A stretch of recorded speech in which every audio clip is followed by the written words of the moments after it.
good afternoon, everybody. Welcome back to the channel. It's me, Johnny, here with another deep musical analysis of Voiceplay. Today we're looking at the cover of We Don't Talk About Bruno, and I'm going to be honest with you guys, I might have some unpopular opinions about this one. So, buckle up and get ready because I like to pause a lot. This is a deep analysis. If you want not a lot of pausing, go watch somebody else's reaction. I think that's all. Without further ado, let's get into it. We don't talk about Bruno, no, no, no. We don't talk about Bruno. It was my way. So right off the bat, we have this intro section with Ellie on the melody line, and like we always talk about with Voiceplay, a lot of breaking of the text to highlight what's going on in the melody lyrically. So if he's oh no no no no when he hits the last Bruno, very creative because I like the way Lin-Manuel Miranda did that in the original song. Fun fact, Bruno's original name was Oscar, but Lin wanted to change it to make it match the song he was writing better, so we could do the oh no's. Yeah, little tidbit there. But little bit of a nitpick, but I kind of wish we had a little bit more of like a Hispanic accent. Not like, yeah, not to discredit Americans, sorry about that, but I feel like saying Bruno instead of Bruno, at least some essence of the Spanish pronunciation, kind of takes me out of it a little bit, but that might just be me. Let's continue. Don't talk about Bruno. No.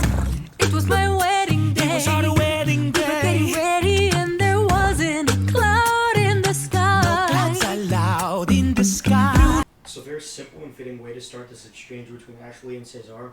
We have Jeff hitting down to that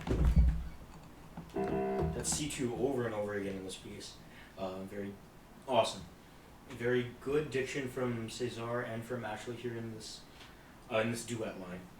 Overall, good stuff. There wasn't a cloud in the sky. No clouds allowed in the sky. Bruno walks in with the mischiefs, a grin. And then some very subtle harmony coming in on Ashley's part from Ellie. Just to give them something to do, but it adds a lot of interest, a lot of layers to the mix here. Also, this is a really good pause for Cesar. Thunder! Continue. You telling the story over mine. I'm sorry, mi vida go. Bruno says it looks like rain. What did he tell her? In doing so, he floods my brain. The umbrella. Married in a hurricane. What a joyous day, but anyway. So I like giving Ellie this part here to give him more of something to do amid Ashley and Cesar's duet. I kind of think it would have been better off if they had had multiple, or at least one more collaborator, so they could each take a part, because it's a little bit muddy with a lot of multi-tracking, and some people run out of things to do. Again, another nitpick. Maybe you guys disagree, but I feel like this would have been more successful if they had more people and could like assign specific parts. I don't know, just random thoughts. Maybe nobody else is having, but yeah, I feel like that would have been a little bit more appropriate. But yeah, these are just my hot takes. So let's continue. In a hurricane. What a joyous day, but anyway. We don't talk about Bruno, no, no, no. We don't talk about Bruno. Hey, Bruno living pure, Bruno stuttering or stumbling. I can always hear him sort of muttering or mumbling. I associate him with the sound of falling sand. So very interesting arrangement tactic from Lane here to give himself the part of Dolores with the very soft voice. In terms of timbre, Lane definitely has the softest voice of the Voiceplay crew. So I think that's fitting to give him like the whispery part. Yeah, I think he's just multi-track beatboxing. I don't think somebody else is doing that. Because I was kind of following like we still have the bass line going and these three doing like spattered staccato harmonies throughout. So yeah, some interesting stuff. Hey, Bruno living pure, Bruno stuttering or stumbling. I can always hear him sort of muttering or mumbling. I associate him with the sound of falling. Very concise in these background parts with these crescendos and decrescendos as they hit the elongated patterns. Very, very good. Falling sand.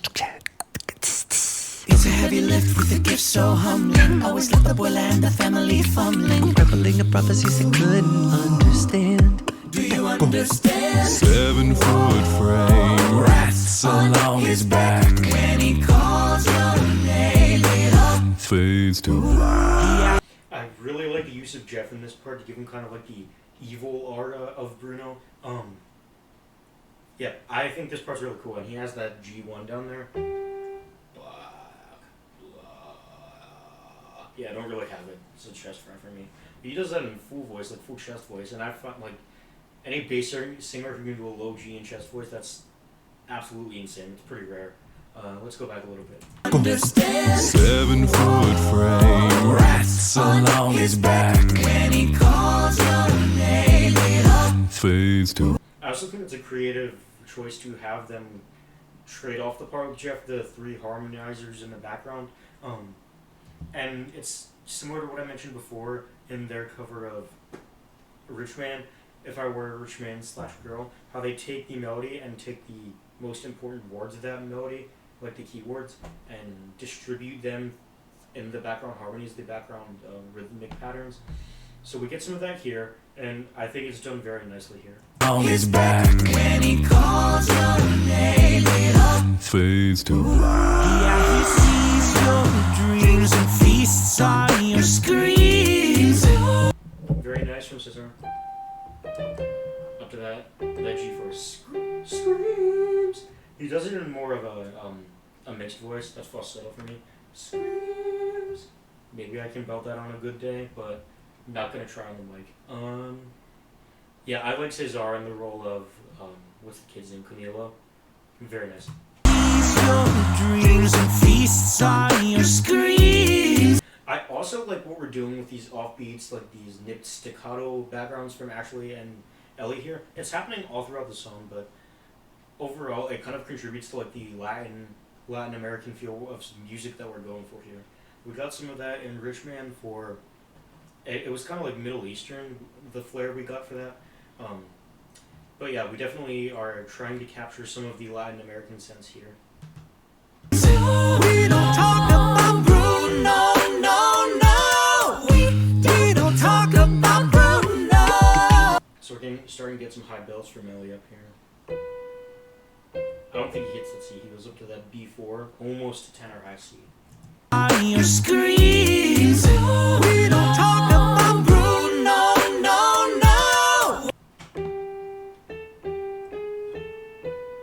So he goes using that chromatic flat 6 to even to distribute the amount of space we have going from that G up to that C.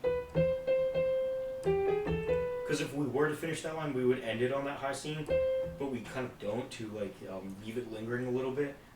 So that's a good choice, and I love that use of that minor 6. Y'all know that's my favorite note of any scale. I love that minor 6 because the resolution is really pretty. Anyway, that's my tangent. Let's continue. We don't talk about Bruno, no. We don't talk about Bruno. He told me my fish would die the next day dead. Oh no. He told me I'd grow up and just like he said. So here we kind of have a closer imitation of the Latin American style, more of like a shuffle style, like a salsa. I'm not too familiar with Spanish styles in music. I could be very wrong about this, but cross fingers that I'm not. But yeah, we get more of a Latin beat here going on, which I think is appropriate. I think it's a good choice here. And each of these lead singers gets their own little solo moment, so that works out nicely. He told me my fish would die the next day dead. Oh no. He told me I'd grow up and just like he said. He said that all of my hair would disappear. Now look at my hair. When I heard that they were covering We Don't Talk About Bruno, I had really hoped that they would give Ellie that line because he is bald. I am kind of curious about the decision to hit those lines like that, da-da-da-da, because that's a deviation from the original that I'm like, I really don't know if that was necessary, because that's another thing that kind of takes me out of the arrangement a little bit, but I don't know, it's Lane's creative decision. Respect is owed for it. All of my hair would disappear. Now look at my hair. Your fantasy when your prophecy is read. He told life of my dreams would be promised and someday be mine. I really like having Lane sing bass here. Yeah, it's not that low. Let's see flat tune. We go lower, but it's rare that we get to hear Lane sing bass. I really enjoy that. Even if it's not like a super low bass line like here. Also, very nice, breathy, soft tone from actually here on this part of the solo. Promised and someday be mine. Hear how light and clear it is? Very, very pretty. He told me that my power would grow like the grapes that thrive on the wild. Yeah, we get some more from Lane there. Would grow like the grapes that. Can't reach that part of my keyboard very well. It's like E flat 2 right there. Might be even a C. No, it's like E flat 2. Also, very good comedy bit with having Jeff as Isabella here. Told me that my power would grow like the grapes that thrive on the wild. He told me that the man of my dreams. I love the harmony that goes on underneath Cesar's part here. It's very pretty the way it drums off on that major third interval between Ashley and Ellie. He told me that Very simple, very pretty. Love it. the man of my dreams would be just out of reach, betrothed to another. So that's a G4. It's down here. Belted in full voice. Excuse me. I am in love with Cesar's voice. He is one of my favorite singing voices of all time. And I love his kind of like when he belts up there like that. Because that's high for a baritone voice. But I think he does really well with it whenever he does it. And I think they use it really well too. Be just out of reach, betrothed to another. It's like I hear him. I want not a sound out of you. I can hear him, Bruno. So I really love this exchange that they have going on here. Starting from Ashley as Isabella, everybody gets their little solo moment going off through. Excuse me. Everybody gets their little solo moment going through this section. All of the vocalists, and I think it turned out really pretty with the way all of the harmonies go underneath. Yeah, so I'm digging it. Out of reach, betrothed to another. It's like I hear him. I want not a sound out of High B flat from Ellen. B flat 4. Now, just so you guys know, I'm playing B flat 5 because B flat 4 is a little bit awkward of a reach on my keyboard. It's laid out. Just so you guys know, yeah. I can hear him, Bruno.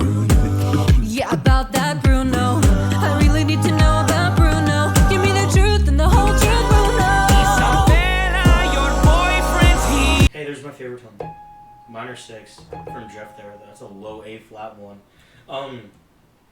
But here we kind of have building more intense background vocals as we go forward, and more open syllables, like I always love to talk about with Voiceplay. Other acapella artists too. It's just the more open the syllable is, the more drive it's gonna have, and the more it's gonna push. Give me the truth and the whole truth, Bruno. Isabella, your boyfriend's he.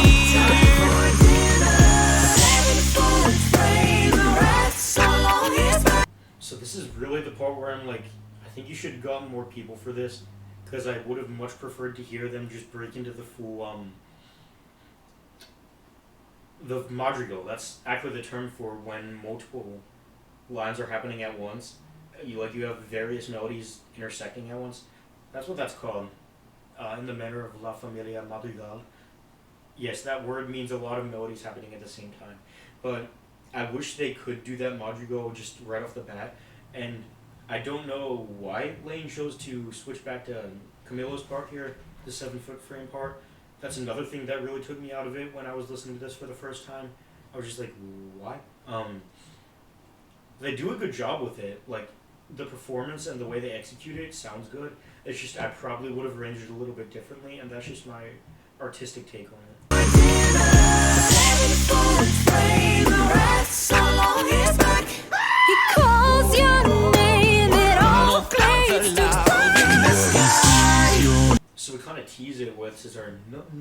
clouds are loud in the sky. Having that part kind of overlap with Ashley's. So that's a really high note for Ashley. G5, is it? He calls your name, it all fades to black. It is. That's a G5. Dang. Your dreams and face on your screens. We don't talk about Bruno. So that is kind of creative to have the kind of thing going on in the background to make it sound like ghost-like as Jeff does this kind of creepy part of the song. So yeah, I'm not trying to trash on this. I think it's done well. I just probably would have arranged it a little bit differently. Yeah, I still have a lot of respect for the arrangement process of this, and they do perform it very well. It's just things I probably would have done differently. But yeah, they do this part really well too. Your dreams and face on your screens. Like with the reverb they have on that, that's a cool audio engineering effect. We don't talk about Bruno. And another low G from Jeff.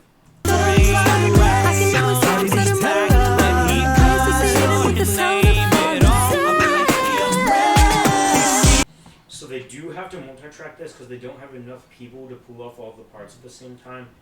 Like if Jeff is doing this bass line and Lane is doing the vocal percussion, we only have 3 people and we kind of need 6 to do all the parts at once. Yeah, so it's kind of difficult to execute with as few people as they have doing this, which is why there is that multi-tracking. That's what I said towards the beginning. I probably would have gotten at least 1 or 2 other people to collab on this. But yeah, it is what it is. I like it as it is. It just feels like it would be very difficult to perform in any sense. I know they have performed it, I don't know how. But yeah, it is what it is. Why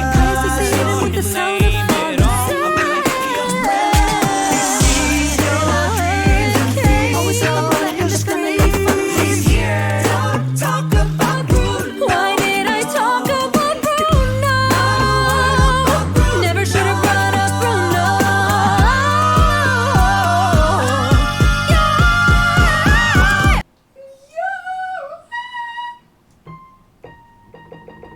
D flat 5.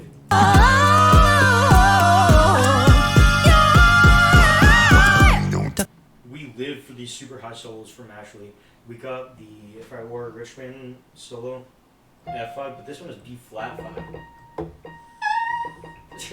Let's try to squeak that one out in falsetto.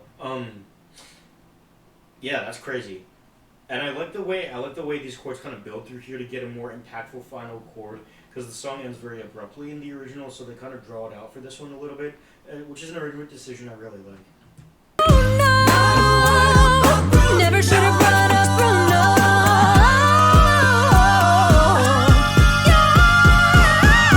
Don't talk about no. So what's that from Lane? A little bit of throat bass in there. Don't talk G1. about no. So I'm in the wrong octave, as you know. He goes G1, then E flat 2, C2. Cool little bass moment there from Lane. Don't talk about no. One thing I kind of wish if he's going to do that is at least do it like earlier in the song at some point to kind of establish the fact that we're using that in the song because it kind of comes out of nowhere. But again, that's like, there are so many nitpicks I have with this arrangement that maybe you disagree with, and that's okay.